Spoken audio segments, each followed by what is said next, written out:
aynu ku bilownay dowladda Soomaaliya ayaa ku dhawaaqday inay joojisay duulimaadadii dalka gudihiisa iyadoo arrintaana looga gol leeyahay walaaca laga qabo inuu faafo xanuunka corona oo adduunka walwal badan ku haya. Horey dowladda Soomaaliya waxay u joojisay duulimaadadii caalamiga ahaa ee dalka dibaddiisa ka imaanayay. Wararka ugu dambeeyay arrintan ku saabsan wariyaheena Maxamed Cali Maxamed hayno faahfaahiyo. maxamed cabdullaahi salaad omar wasiirka gaadiidka iyo duulista hawada ee Soomaaliya oo goordhow la hadlay idaacadda kulmiye ee Muqdisho ayaa ku dhawaaqay in gebi ahaanba la joojiyay duulimaadada gudaha dalka sabab la xiriira caabuqa coronavirus oo kiiskii saddexaad shalay laga helay magaalada Muqdisho. wasiir Omar ayaa sheegay in sababta ugu weyn ay go'aankan u gaartay dowladdu ay tahay in gobolada dalka ee ku yaala xuduudda suuragal ay tahay in dad qaba caabuqa coronavirus ay ka soo gudbaan, isagoona intaasi raaciyay in uusan go'aankan ku socon gobol gaar ah laga bilaabana 9 Maars oo biri ku beegan u dhaqan geli doono. marka ugu horeysa insha Allah taala waxaan ummadda Soomaaliyeed ku wargelinaynaa in ka bilaabato berrito haddii Ilaahay ka raali noqdo in dhammaan isu socodkii diyaaradaha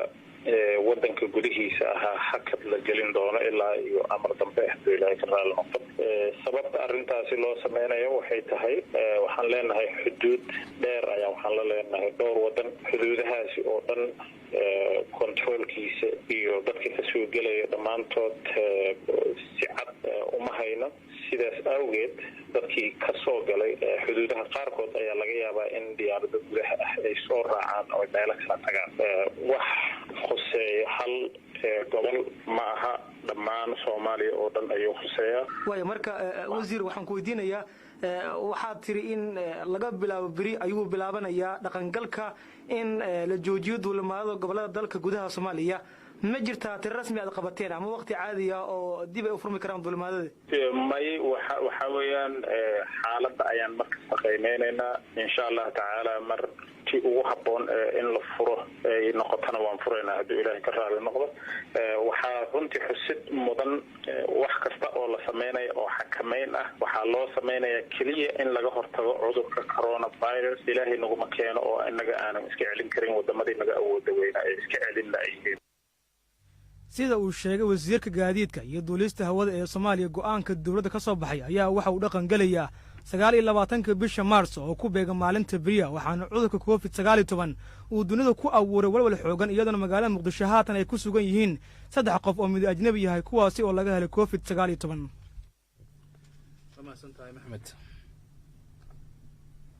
in ka badan 20 qof oo Soomaali ah ayaa saacadihii ugu dambeeyay caabuqa coronavirus ugu geeriyooday gudaha dalka Ingiriiska, sida warkan uu ku faahfaahinayo wariyaheena Farxaan Maxamed Xuseen. waxaa guud ahaanba shaqaynaynin labadii maalin ee lasoo dhaafay garoonka diyaaradaha ee magaalada Baraawe ee gobolka Shabeellada Hoose, kaasi oo ra'iisul wasaaraha Soomaaliya Xasan Cali Khayr uu xariga ka jaray 10kii bishan Maarso ee 2020 kadib markii uu roob xooggan ka da'ay magaaladaasi. sidoo kale dowladda Soomaaliya ayaa waxay sheegtay in garoonka dhismihiisa ay ku baxday lacag dhan 4.3 milyan oo dollarka Mareykanka ah. dadka deegaanka ayaa idaacadda kulmiye u sheegay in gabi ahaanba dhismihii garoonka halkii loogu talagalay inay diyaaradda soo caga dhigato uu gaaray burbur xooggan. qof ka mid ah dadka deegaanka oo la hadlay idaacadda kulmiye kana mid ah dadka tagay garoonka ayaa wuxuu ka warbixiyay sida uu yahay garoonka, wuxuuna sidoo kale sheegay in wadooyinka garoonka ay noqdeen kuwo burburay. waxaan joogaa hadda ku sugnahay Baraawe qaasatan Ambareyso garoonka agtiisa aan joogaa. garoonka waxa waa saaki shalay abeerad roobka noo dalaanigi saaki waxaan muddo garoonka biyaha dhaxdhooban garoonka wada dhiiqo waay. garoonka ruuxaanti marka hore waa garoonka waxa waaye sidiisa ay laamidi maaha. garoonka waxa waaye waa jaay la saaray jaay iyo carkaabo isku dara waaye. roobkii ku da'ay roobka hadduu ku da'ani diiqada biyihii roobkii daadkii qaaday. garoonka waxaa ka muuqdo jajac badan meelo badan oo roobkii jeexay.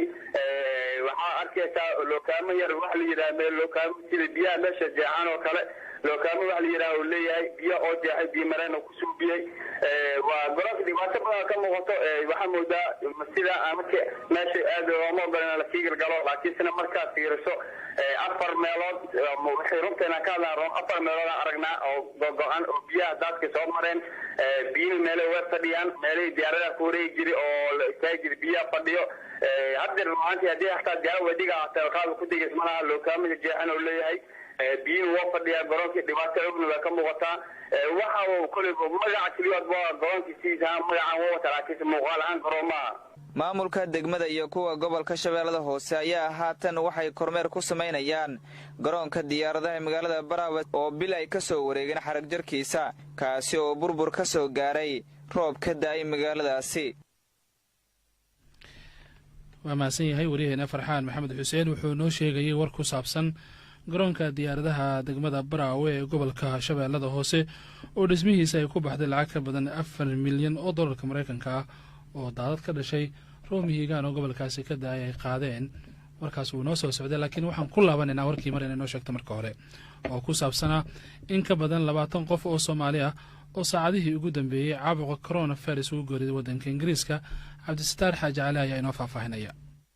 warar dheeraad ah ayaa ka soo baxaya tirada Soomaalida ku nool Ingiriiska kuwaasoo saacadihii ugu dambeeyay u geeriyooday cudurka coronavirus. wararku waxay tilmaamayaan in tirada dhimashada Soomaalida ku nool halkaasi ay kor u dhaaftay 20 ruux iyadoona walaac xooggan laga muujinayo sida cudurkan ugu faafay gudaha waddanka Ingiriiska. xildhibaan hore Cabdiraxmaan Macalin Cali oo ka mid ah Soomaalida ku nool waddanka Ingiriiska ayaa idaacadda Kulmiye u sheegay in ay sii kordhayso tirada dadka Soomaalida ah ee cudurkan u geeriyooday waxaana uu tilmaamay in ka badan 20 qof oo Soomaali ah inay u geeriyoodeen cudurkan.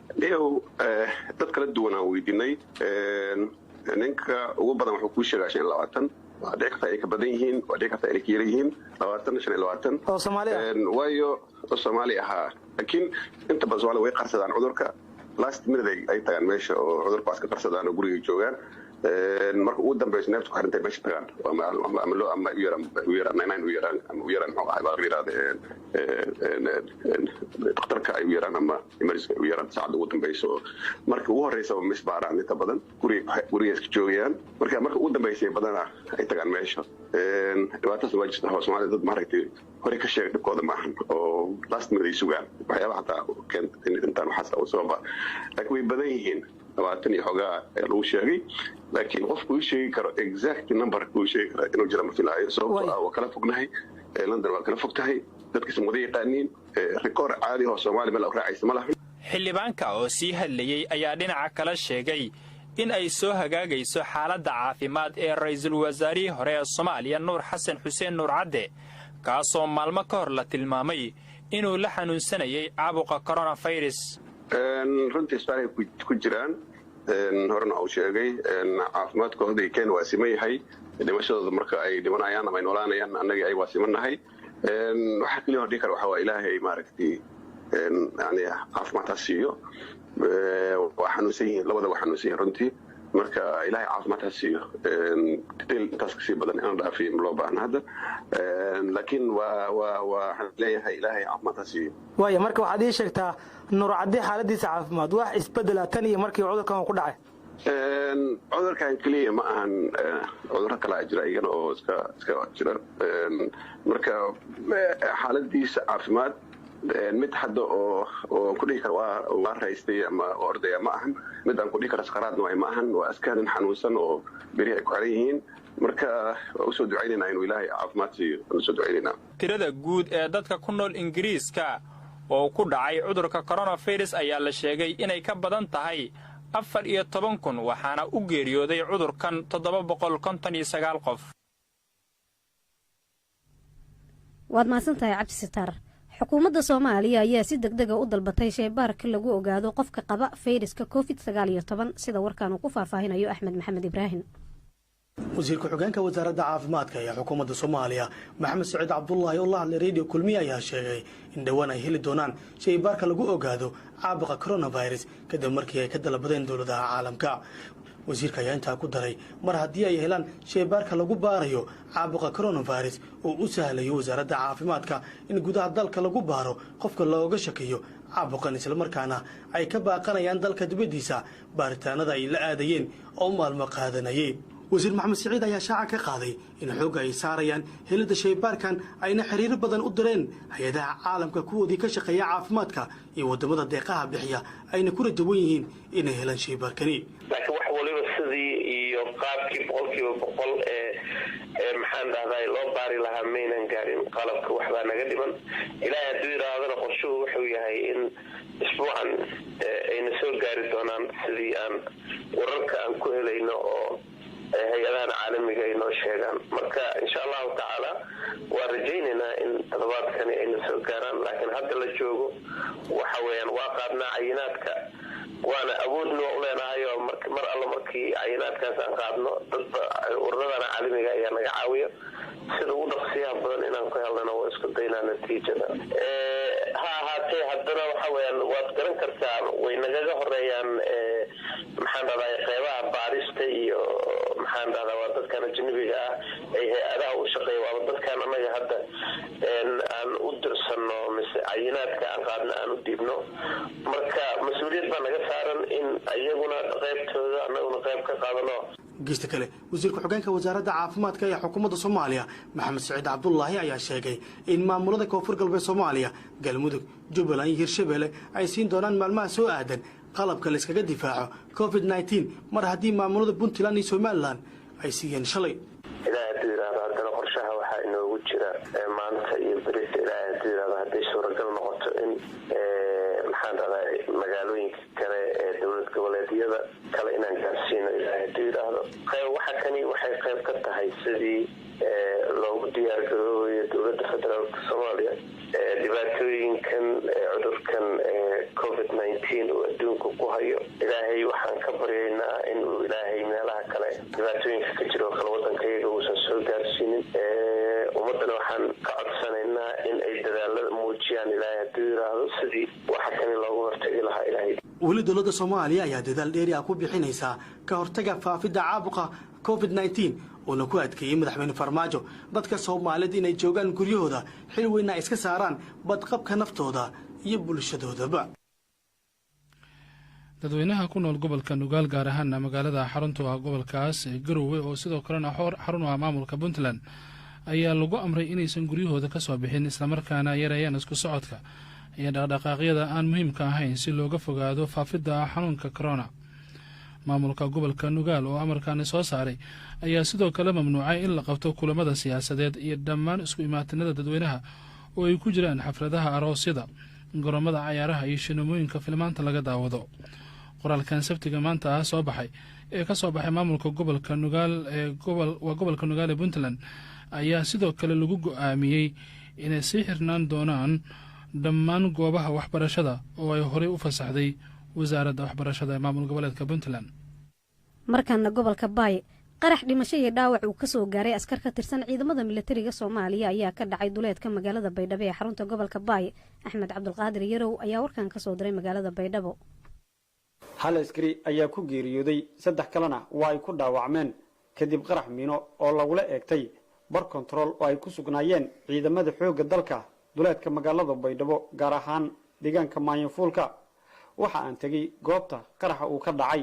waxaana hindhahaygu ay qabanayeen ku dhawaad ilaa iyo 6 wiil oo dhalinyaro ah kuwaas oo ka xiran indhaha loona soo qabtay tuhun ah inay wax ka ogaayeen qaraxaasi lala eegtay ciidamada xoogga dalka ee ku sugnaa deegaanka Maayinfuulka ee duleedka magaalada Baydhabo ma jiro wax hadal ah oo ka soo baxay saraakiisha ciidamada xoogga dalka waxaan isku dayay inaan la hadlo saraakiishii goobta ku sugnayd balse waa ay diideen inay ka hadlaan qaraxaasi maanta ka dhacay duleedka magaalada Baydhabo waliba bar control oo ay ku sugnaayeen ciidanka xoogga dalka ee qaybta 6aad dhanka kale ma jiro cid sheegatay qaraxii maanta ka dhacay duleedka magaalada Baydhabo gaar ahaan deegaanka Maayinfuulka ee gobolka Baay Axmed Cabdulqaadir Yarow Axmed Saadaq Radio Kulmiye Baydhabo iminkana Somaliland golaha wakiilada Somaliland ayaa maanta waxaa ilaaleen xubno cusub oo mucaaradka ku matali lahaa guddiga doorashooyinka wariyaheena Elias Cabdi ayaa warkan Hargeysa ka soo diray fadhigii golaha wakiilada Somaliland ee saaka ka qabsoomay xarunta golaha wakiilada oo aan caadi ahayn ayaa waxaa lagu diiday labadii xubnood ee u matalaya xisbiyada ucdiya wadani kuwaas oo ay u soo magacaabeen gudoomiyaasha labada xisbi mucaarid komishanka doorashooyinka cusub inay ka mid noqdaan cabdifataax ibraahim xasan oo xisbiga ucud ka socday waxa uu helay 28 cod halkaasi oo uu ku waayey 51 mudane ee ka soo qayb galay golahaasi. maxamuud siciid dalmar oo wadani ka socdayna waxa uu helay 31 cod iyagoo labadaasi musharaxba laga doonayo 41 cod inay ku soo baxaan, waxaana musharaxiintaasi golaha wakiilada Somaliland ka diideen inay ka mid noqdaan komishanka cusub ee doorashooyinka Somaliland. fadhigan oo uu shir gudoominayo gudoomiyaha golaha wakiilada Baasha Maxamed Faarax waxaa lagu sheegay in aanay mudanayaashaasi gaarin codkii loogu talagalay ee ay kaga mid noqon lahaayeen golaha wakiilada Somaliland. fadhiga oo ay fadhiyeen 51 mudane ayaa labada xubnood ee loo soo magacaabay komishanka doorashooyinka Somaliland waxa ay kala tageen iyagoo aan ka mid ahayn komishanka cusub. dadka arrimaha siyaasadda falanqeeya ku nool deegaanada Somaliland ayaa sheegaysa in labada xubnood ee maanta laga diiday xisbiyada mucaaradka Somaliland isla markaana komishanka golaha wakiilada Somaliland diideen inay ansixiyaan ay caqabad ku noqon karto doorashooyinka Somaliland la filayo in la qabto sanadkan. muranka u dhaxeeya xukuumadda Somaliland, baarlamaanka, golaha wakiilada Somaliland iyo xisbiyada mucaaradka ucud iyo wadani ayaa ku soo noqnoqday deegaanada Somaliland iyadoo arrintaasina keentay in marar badan ay doorashooyinku dib u dhacaan. Iyaas Cabdi Cali, Radio Kulmiye, Hargeysa. halkaad warkaasi kala socotaan dhegaystayaal waa idaacadda kulmiye ee magaalada Muqdisho. warshada isbuunyada Dubai kaalayo u doono joodariyadii u dambeeyo hurdada kuugu baxayso. ugu yaraantii waxaa dhintay 8 ka mid ah kooxda PKK lidhaahdo ee mucaaradka ku ah ciidamada dalka Turkiga kadib markii ciidamada Turkigu ay weerar ku qaadeen magaalooyin ku yaala waqooyiga waddanka Ciraaq. waxaana jiritaanka weerarkaasi warbaahinta u xaqiijiyay wasaaradda difaaca dalka Turkiga waana weerarkii labaad muddo 5 maalmood gudahooda ay qaadaan ciidamada dalka Turkiga. xukuumadda Ankara ayaa weerar xoogan waxa ay ka wadaa xuduudda ay la wadaagto dalalka Turkiga iyo sidoo kale Suuriya halkaas oo ay kula dagaalanto maleeshiyaadka kooxaha PKK iyo YPG oo Kurdiina. ugu dambeyntiina tirada dadka la xanuunsanaya cudurka corona ayaa guud ahaanba caalamka waxa ay muujinaysaa in saacadba saacadda ka dambeyso uu si xowli ay u sii kordhayso, waxaana maanta tirada guud ee dadka uu hayo ama la daalaadhacaya ay gaarayaan 600,000 oo ruux. talyaaniga ayaa maanta oo qura waxaa ku dhintay 919 qof iyadoo tirada guud ahaan dadka talyaaniga uu cudurkan ugu geeriyoodana ay gaarayaan 9,134 qof. fayraskan ayaa waxa uu caalamka geliyey xaalado degdega kuwaasoo hadda inta badan caalamka ka dhaqan galay, waxaana jira bandow ay soo rogeen wadamo badan oo caalamka uu cudurkani sababay.